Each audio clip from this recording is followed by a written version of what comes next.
It isn't in a war. It isn't in a battle. It isn't in a melee of fire and destruction that most of us succumb to weakness. We are taken apart slowly, convinced to take an easier path, enticed by comfort. Most of us aren't defeated in one decisive battle. We are defeated one tiny, seemingly insignificant surrender at a time that chips away at who we should really be. It isn't that you wake up one day and decide, that's it, I'm going to be weak. No. It is a slow, incremental process. It chips away at our will. It chips away at our discipline. We sleep in a little later.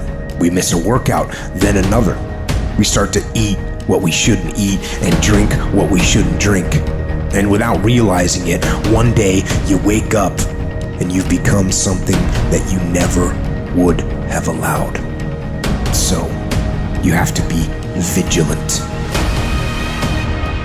You have to be on guard. You have to hold the line on the seemingly insignificant little things.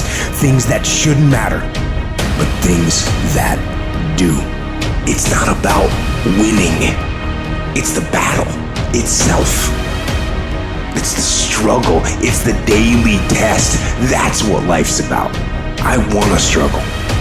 I want to grind and claw and scratch, and I want to dig in and I want to push. And I don't want it to end. I don't want to rest, and I don't want to coast. And I don't want to reach a point in my life where I say, I've done enough. No. Everyone listening to this, here's the deal. No complacency. No complacency. No backing off. No slack whatsoever. Fight. The standard is the standard. We don't lower it. We compete, we fight, we scrap, we live to fight another day. We don't retreat against nobody. That ain't talent. That's essence. That's core. That's who I am as a person. That's how I get down. That's how I'm coming. That's what that is. And every time you get ready to stop, every time you get ready to quit, that's you as a man. But when you press forward, in the midst of the opposition, in the midst of the adversity, you're building a mentality that's going to sustain you 20, 30, 40, 50 years from now.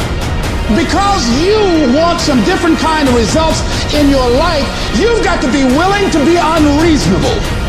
If you want unreasonable results in your life, you've got to be willing to be unreasonable.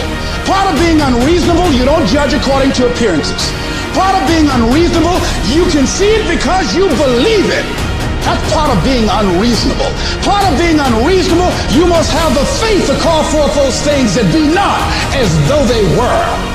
That's part of being unreasonable. And so I started going to work earlier. I started being the last one to leave there. I started working harder than anybody else. The other guys could not. Why would you work so hard, Les? I said, I'm not working for them. I've been cheating myself and my family. Wherever you are, whatever you're doing, do it with everything that you have. Develop the habit of giving more than what you're paid for.